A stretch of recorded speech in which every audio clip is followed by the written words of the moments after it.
Welcome to CLC judicial. आज हम लोग यह आप लोगों को पता ही होगा, ये राजा रघुवंशी सोनम रघुवंशी यह केस पूरे देश में चर्चा का विषय बना हुआ है।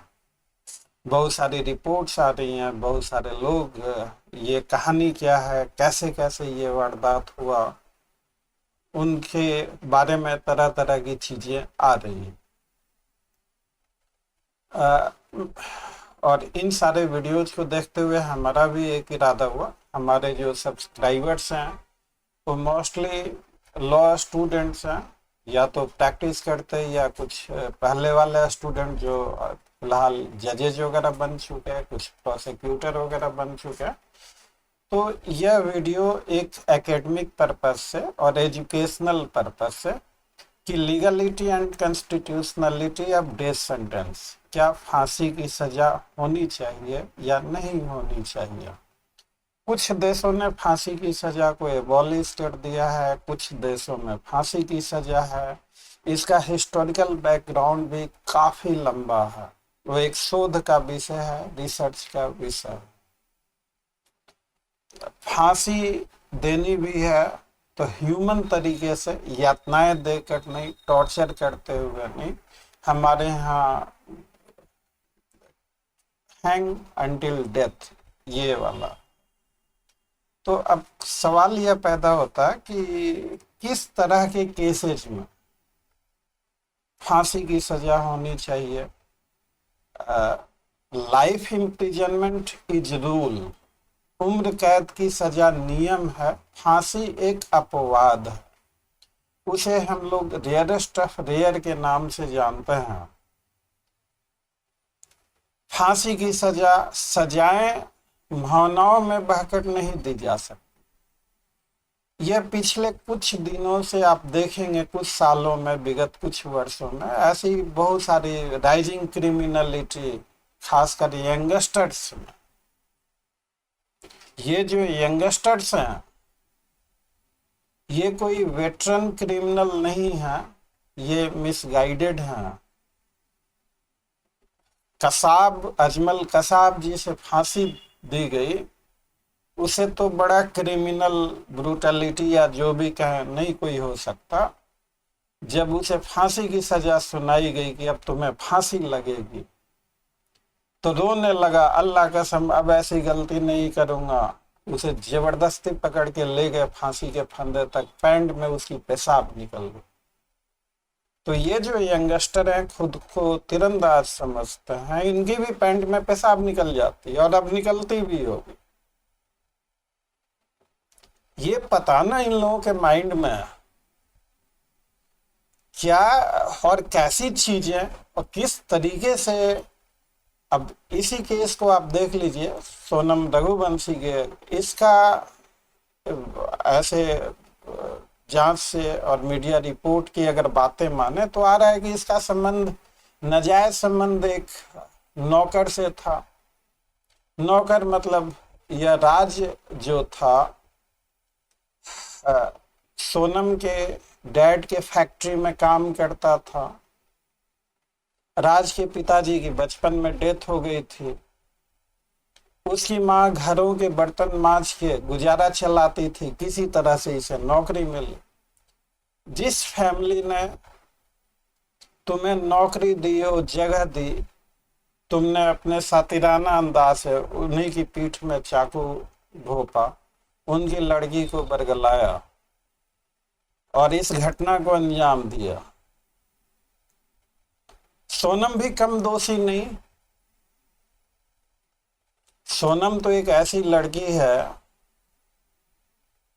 दो ही पवित्र रिश्ते होते, एक राखी, भैया मेरे राखी का बंधन निभाना, और दूसरा मंगलसूत्र।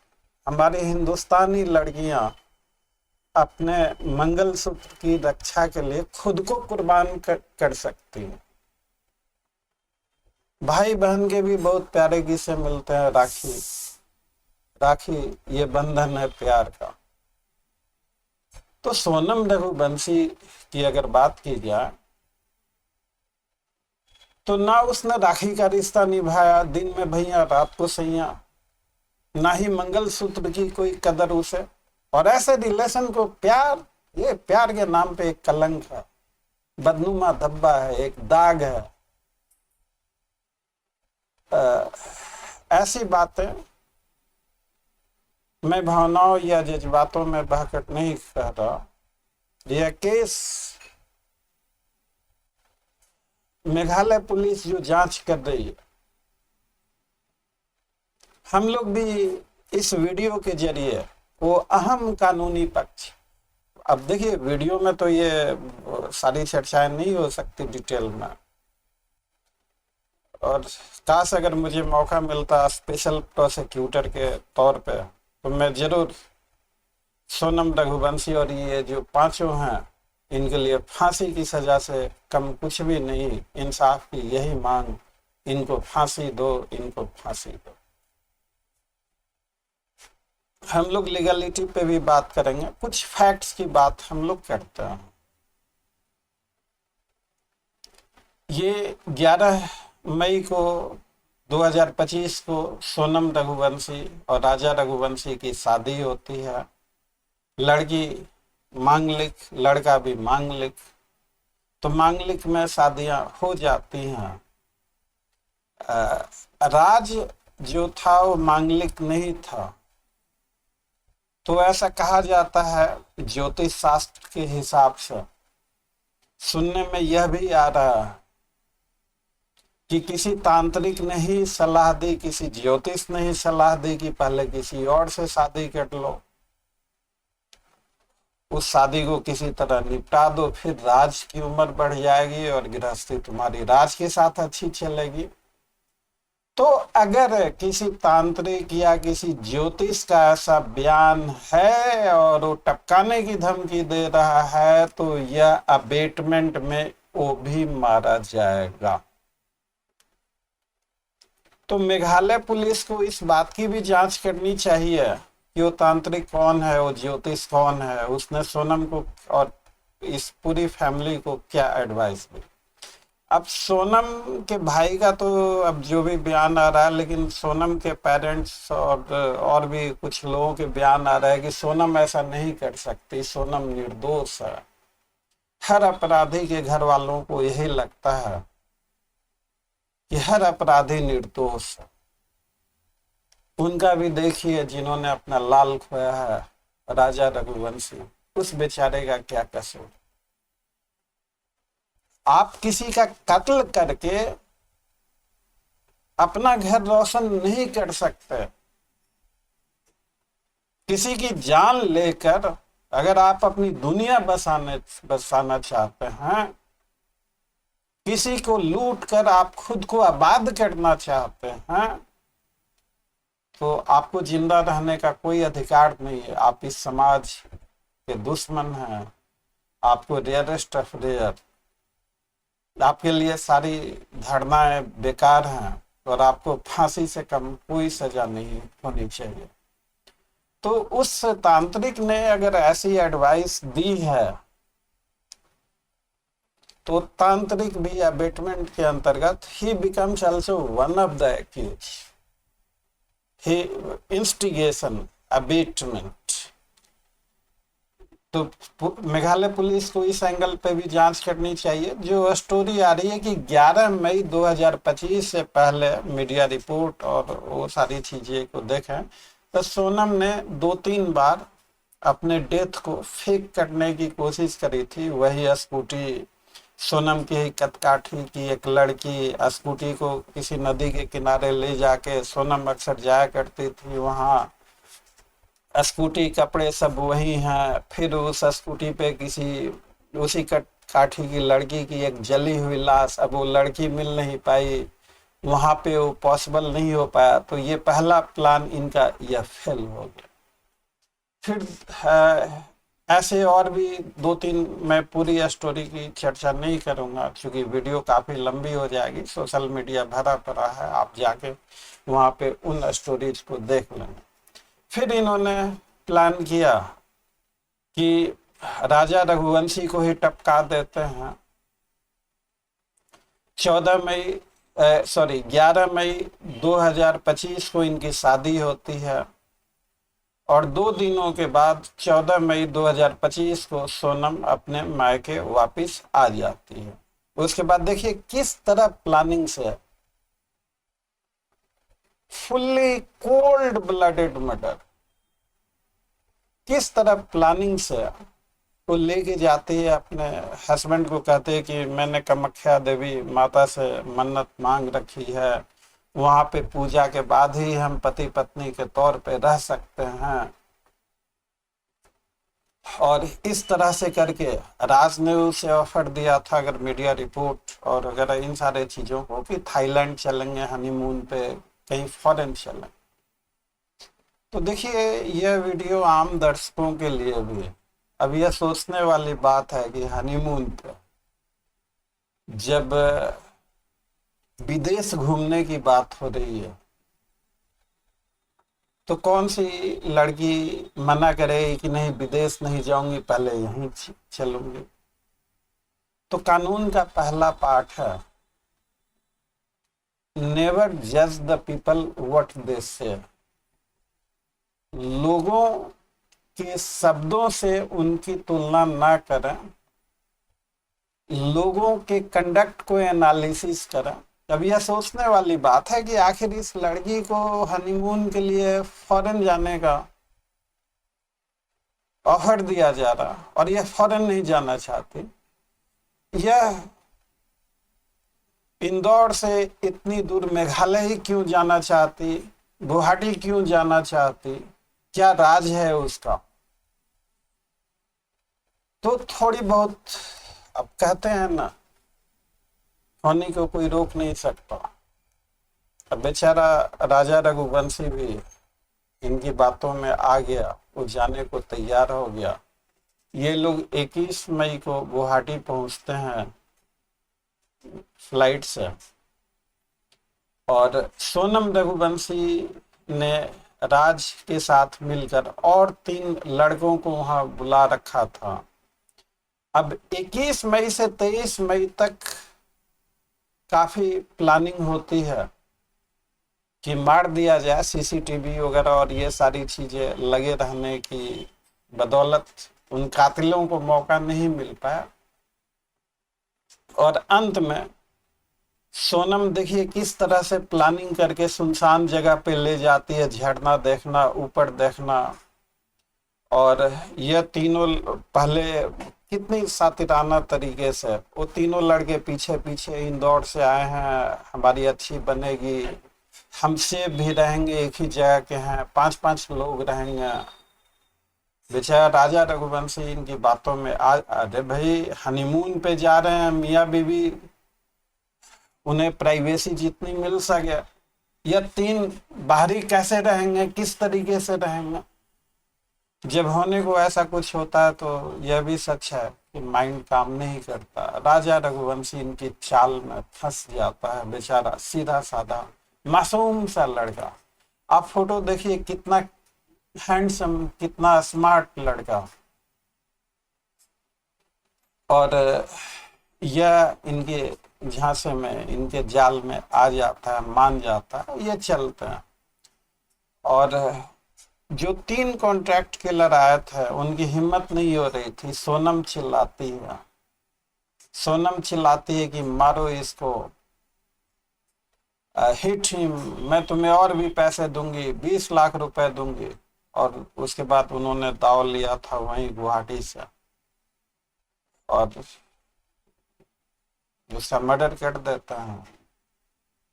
लाश को ऐसा कहा जा रहा है कि सोनम ने ही ऊपर से नीचे को फेंका खाई में। उसकी बॉडी 2 जून को रिकवर होती है,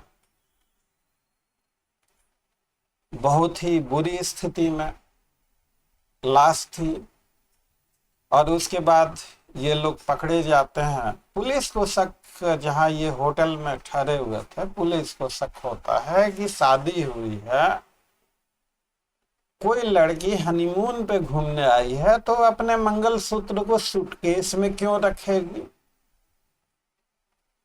यह सोचने वाली बात है, शादी हुई है, लड़की अपने मंगलसूत्र को गले में पहन के घूमेगी या सूटकेस में रखेगी। पुलिस का ये वो जिस पुलिस ऑफिसर ने इतनी सूझबूझ का परिचय दिया, रियली वेरी गुड इन्वेस्टिगेटर। और वहीं से जांच की दिशा, पुलिस को इन पे शक हो गया, फिर सर्वेलेंस और वगैरह ये पकड़े गए, और ये कहानी आ रही है, ब्लेम गेम चल रहा है कि हमने नहीं किया, उसने नहीं किया।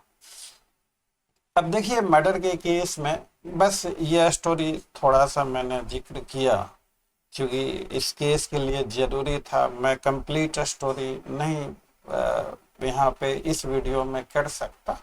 वो कंप्लीट स्टोरी असली क्या है, वो इन्वेस्टिगेशन का पार्ट है, वो कितनी चीज़ें अदालत में साबित होती हैं, पुलिस किन किन लोगों को विटनेस बनाती है, किन किन चीज़ों को कैसे प्रूव कर पाती है, यह सारा इन्वेस्टिगेशन का मसला है। तो उस बारे में अभी फ़िलहाल कुछ नहीं कह सकता। हम लोग बात करते हैं कि अगर इन चीज़ों को prima facie true and correct मान लिया जाए तो सज़ा तो जरूर होगी। मर्डर में दो ही सज़ा है, एक या तो लाइफ उम्र कैद या डेथ, तीसरी कोई सज़ा नहीं है। तो ऐसा कहा जाता है कि लाइफ सेंटेंस इज रूल, उम्र कैद की सज़ा नियम है, death sentence is an exception. तो चूंकि यह भी कहा जाता है कि यह जीवन ईश्वर का दिया हुआ है, ईश्वर के अलावा किसी और को इसे छीनने का अधिकार नहीं है, और इस कारण से डेथ सेंटेंस होना चाहिए, नहीं होना चाहिए। डेथ सेंटेंस एक बहुत ही एक्सट्रीम कदम है। हमें कुछ चीज़ों को माइंड में रखना है कि हम किसी अपराधी को सजा देते तो अपराध को सजा देते, अपराधी को रिफॉर्म करने का, समाज से मुख्य धारा से जोड़ने का, अगर उसमें सुधरने की गुंजाइश है, रिफॉर्मेटिव टेंडेंसी उसमें है, उसे जाने अनजाने या किसी फिट ऑफ पैशन में अगर यह अपराध हुआ है तो उसे मौका मिलना चाहिए, प्रोवाइडेड कि he is not dangerous to the society. तो ये सारी चीज़ें, लेकिन फिर भी हमारे इंडियन लीगल सिस्टम में ये पहला केस आया Jagmohan Singh versus state of Uttar Pradesh. ये कॉन्स्टिट्यूशनल बेंच का केस है। मर्डर से तो बहुत सारे हजारों हजार केसेज आपको मिलेंगे, पता न कितने केसेज, बहुत सारे केसेज हमने भी पढ़े हैं, लड़े हुए हैं मुकदमे अदालतों में। और मैं आज इस वीडियो में खासकर 3 केसेज, एक जगमोहन सिंह केस, बच्चन सिंह केस और मच्छी सिंह केस, 3 केसेज की बात करूंगा इसमें। कि जगमोहन सिंह केस में कहा गया कि हाँ ये डेथ सेंटेंस कॉन्स्टिट्यूशनली वैलिड है, यही बात रिपीट की गई बच्चन सिंह केस में। ये एक एक केस 2-2 घंटे 3-3 घंटे की टीचिंग की आवश्यकता है, इनके फैक्ट्स क्यों क्या कहा गया। तो मैं जस्ट शॉर्ट में एक देखिए, मच्छी Singh versus state of Punjab, यह एक बहुत ही हिस्टोरिक केस है। इसमें सुप्रीम कोर्ट ने सजेस्ट किया कि बैलेंस शीट बनाइए मिटिगेटिंग फैक्टर और एग्रेवेटिंग फैक्टर्स का। मिटिगेटिंग फैक्टर जो अपराध को कम करते हैं, जैसे यंग एज या old age, medical illness, family dependency, reason for the crime, ये सारी चीज़ें। एग्रेवेटिंग सर्कमस्टांसेज जो कि क्रिमिनलिटी को उजागर करती हैं, तो मिटिगेटिंग फैक्टर ज़्यादा है तो life sentence, aggravating circumstances, aggravating factors ज़्यादा है तो डेथ सेंटेंस। तो मच्छी सिंह केस में सुप्रीम कोर्ट ने 5 चीज़ें बताई, और यह जानना बहुत ज़रूरी है for all my law students. एक पहला मतलब 5 golden principle to decide whether a case is rarest of rare case और नॉट। तो पहला है डॉक्ट्रिन ऑफ ब्रूटलिटी, किस निर्ममता के साथ कत्ल हुआ है। जिसके कारण लोगों में भय हो जाए, किसी को टुकड़ों में काट देना, किसी को जिंदा जला देना, किसी को गाड़ी से रौंद के मार देना, मतलब एक तरह से अलार्म, इनह्यूमन टॉर्चर किया जाए। तो पहला है कि brutality of committing the crime, किस घृणित और कुत्सित तरीके से अपराध हुआ। दूसरा है मोटिव, तो मर्डर का मोटिव क्या है, और खासकर मेघालय पुलिस के लिए और हमारे तमाम दर्शकों के लिए यह केस जो है पूरी तरह से सरकमस्टांशियल एविडेंस पे केस है। आप स्टूडेंट्स बहुत बार किताबों में पढ़ते होंगे सरकमस्टांशियल एविडेंस क्या होता, कैसे होता। मेरा ऐसा मानना है कानून किताबों में कैद किया ही नहीं जा सकता। यह एक्सपीरियंस, जितना वक्त आप गुजारेंगे वैसे वैसे ये धीरे धीरे अपने आप ही बेहतरीन होता जाएगा। और एक चीज जान लीजिए, law is nothing more than common sense. इन चीजों को समझने के लिए आप अगर कानून की किताबों का रट्टा मारते हैं तो सारी उम्र कंफ्यूज रहेंगे, वो कभी याद नहीं हो पाएगा और उसका कोई फ्रूटफुल रिजल्ट भी नहीं है। सर्कमस्टांशियल एविडेंस से आपको आप ऐसे समझे जब कोई डायरेक्ट विटनेस ना हो। अब इसी केस में किसी ने कत्ल होते हुए तो देखा नहीं, एक सर्कमस्टांस दूसरे सर्कमस्टांस का एविडेंस है। तो यह केस फुल्ली सर्कमस्टांशियल एविडेंस पे टिका हुआ है। क्राइम में मोटिव का खास इंपॉर्टेंस नहीं है। मोटिव हम उसे बोलते हैं कि reason for committing the crime. Motive का रोल इनसिग्निफिकेंट होता है जहां पे डायरेक्ट विटनेस, जैसे कोई आई विटनेस है और कह रहा है कि हाँ इसने कत्ल किया है मेरे सामने, तो फिर यह जानने की आवश्यकता नहीं है कि अपराधी ने क्यों कत्ल, क्योंकि आई विटनेस उसकी टेस्टिमनी अगर रिलायबल है तो फिर यह अदालत का काम नहीं है जानने का कि what is the criminal psychology. What is the criminal psychology? It would be better for law and order, for police petrol, for psychologist, for reformers कि वो साइकोलॉजी ऑफ क्रिमिनल्स पे वर्कआउट करें, उनको चेक करें। और डायरेक्ट विटनेस, जहां आई witness है तो वहां मोटिव का रोल नहीं होता, लेकिन सर्कमस्टांशियल एविडेंस में डायरेक्ट विटनेस नहीं है, आई विटनेस नहीं है, तो वहां पे मोटिव पूरी चैन को क्लियर करने के लिए, पूरी सीक्वेंस ऑफ इवेंट को क्लियर करने के लिए मोटिव बहुत जरूरी है।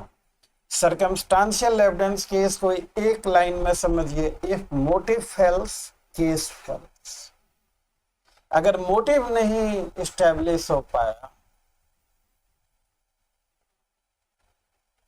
तो सर्कमस्टांशियल एविडेंस के केस में सजा ही नहीं हो सकती। B dead sure.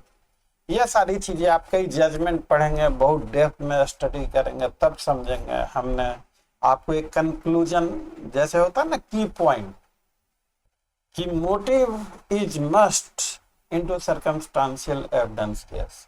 तो मोटिव जो पुलिस इन्वेस्टिगेशन से निकल के आया है कि सोनम जो थी उसका अपने ही परिवार के नौकर के साथ अफेयर था, वो दिखावे के लिए उसको राखी बांधती थी। उसकी नजरों में राखी जैसे पवित्र रिश्ते की कोई कीमत नहीं। वही उसका आशिक था, वही उसका प्रेमी था। ऐसे घटिया लोगों को आशिक और प्रेमी कहना भी मैं उचित नहीं समझता। मेरे पास शब्द नहीं है कि कौन से शब्दों से इनको मैं एड्रेस करूं। अगर बात करें मीडिया रिपोर्ट और इन्वेस्टिगेशन की तो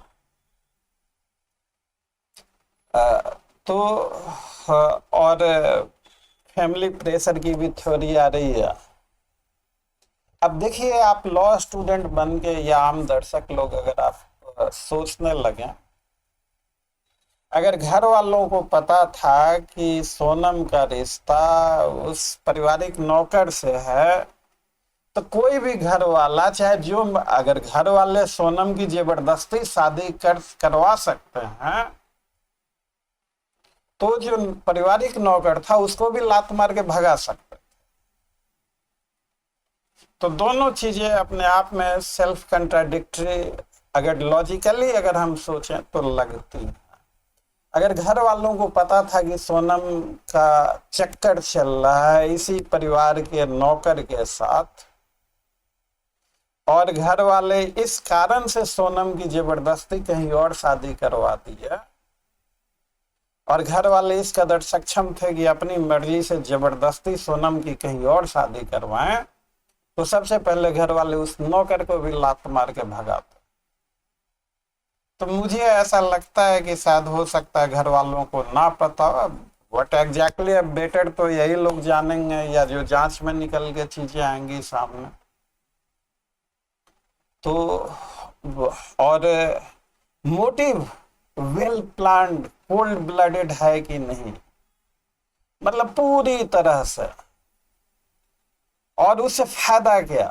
तो जो स्टोरी निकल के आ रही है, एक एक होटल में रुकना, स्कूटी किराए पे लेना, हर विटनेसेज के बयान बहुत इंपॉर्टेंट, और खास करने वाले बीएनएसएस में अब तो गवाहों के बयान ऑडियो वीडियो मीन से भी। तो अगर मेघालय पुलिस को ऑडियो वीडियो मीन से भी विटनेसेज के स्टेटमेंट रिकॉर्ड करने चाहिए नए बीएनएसएस के मुताबिक, वो ज़्यादा बेहतर होगा, क्योंकि विटनेसेज अपने बयान से हॉस्टाइल ना हो सके। तो यह थर्ड पॉइंट है। यह सेकंड पॉइंट हो गया मोटिव का। और राखी के भी रिश्ते की कदर नहीं, मंगलसूत्र की भी कदर नहीं, तो कितना कोल्ड ब्लडेड मर्डर है इसकी कल्पना आप कर सकते हैं। जो तीसरा पॉइंट है एंटी सोशल और socially aberrant nature of crime. तो न राखी की परवाह न मंगलसूत्र की, तो इससे ज्यादा एंटी सोशल या एबोरेंट और क्या हो सकता। चौथा जो है मच्छी सिंह केस में सुप्रीम कोर्ट ने कहा magnitude of the crime, crime of enormous proportion. तो एक जो बेचारा राजा रघुवंशी आप पे किसी तरह से शक नहीं करता, पूरी प्लानिंग के साथ उसे खत्म करके आप अपनी दुनिया आबाद करना चाहते हैं। आपने कैसे कैसे, बाकी स्टोरी में आएगी कि शर्ट कहाँ पे फेंका, खून के छींटे लग गए। मेघालय पुलिस मेघालय में ढूंढ रही है, ये इंदौर आके रुके हुए हैं, फिर वहाँ से यूपी आते हैं गाजीपुर बनारस हाईवे पे, वहाँ से बदहवास की स्थिति में फोन करना, इस तरह से पुलिस को इतने दिनों तक चकमा देना, तो ये सारी चीजें आएगी। और पांचवा जो पर्सनालिटी है विक्टिम ऑफ मर्डर, तो अब इसमें भी कुछ कहने की जरूरत ही नहीं है कि जो विक्टिम है वो सोनम का हस्बैंड, तीन दिन ही हुए शादी के, और बहुत ही क्लोज। अब हस्बैंड वाइफ से स्ट्रॉन्ग क्या रिश्ता हो सकता है। तो ये जो पांचों टेस्ट हैं मच्छी सिंह के, पहला manner of commission of murder, दूसरा मोटिव, तीसरा एंटी सोशल नेचर, चौथा मैग्नीट्यूड ऑफ द क्राइम, और पांचवा पर्सनालिटी ऑफ विक्टिम। तो ये पांचों के पांचों टेस्ट मोर देन सफिशिएंट तरीके से इस्टेब्लिश होते हैं। 5 cardinal principle of rarest of rare. तो अगर यह चीजें किस तरीके से इन्वेस्टिगेट होती हैं, पुलिस जिनको विटनेस बनाती है वो प्रोसिक्यूशन स्टोरी को कितना सपोर्ट करते हैं, कोई हॉस्टाइल होता है नहीं होता है, जो प्रोसिक्यूटर हैं वो कोर्ट में किस तरह से चीजों को प्रोसिक्यूट करते हैं। जब बढ़िया से इन्वेस्टिगेशन होगा, बढ़िया से उसे प्रोसिक्यूट किया जाएगा, तो मुझे ऐसा लगता है कि यह एक फिट केस है और death sentence nothing less than death sentence.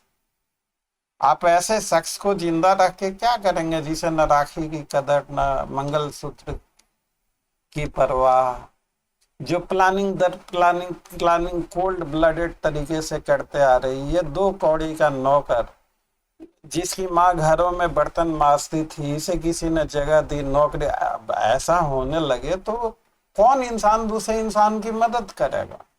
उसकी माँ ने हाथ पैर जोड़े, घरों में बर्तन मांजती थी, कोई उसका जुगाड़ नहीं।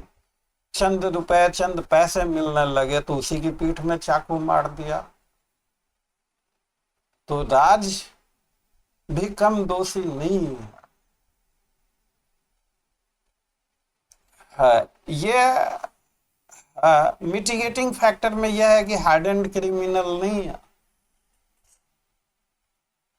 लेकिन जो प्लानिंग इन्होंने करी है,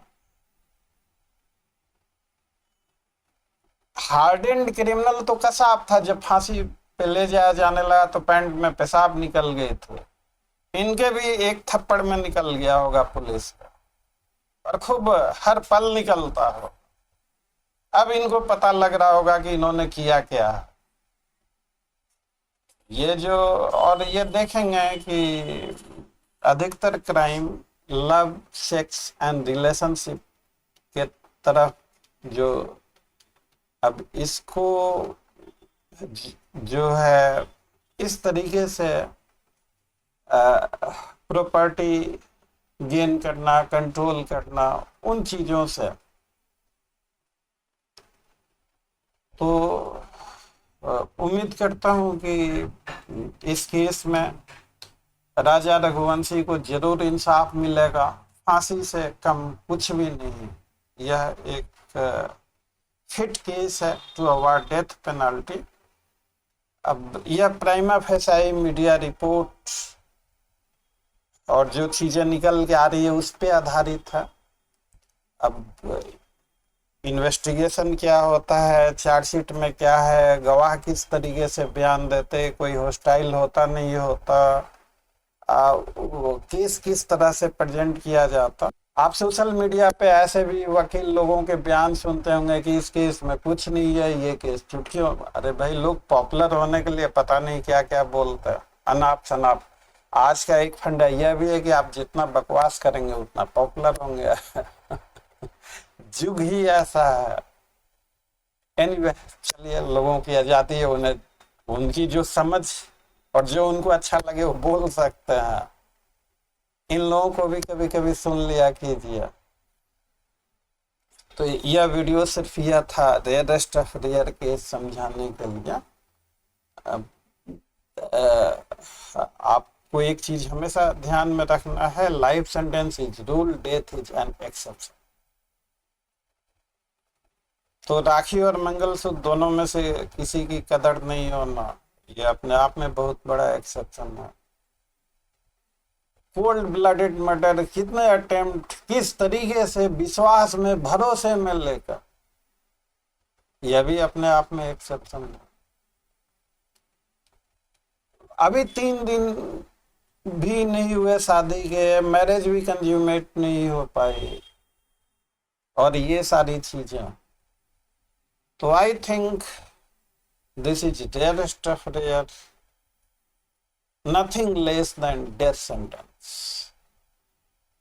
तो इसी के साथ यह वीडियो खत्म होता है। वीडियो अच्छा लगा हो तो वीडियो को लाइक, चैनल को सब्सक्राइब, नोटिफिकेशन आइकन को ऑन रखेंगे ताकि हमारी हर आने वाली वीडियो आपको सबसे पहले मिल सके।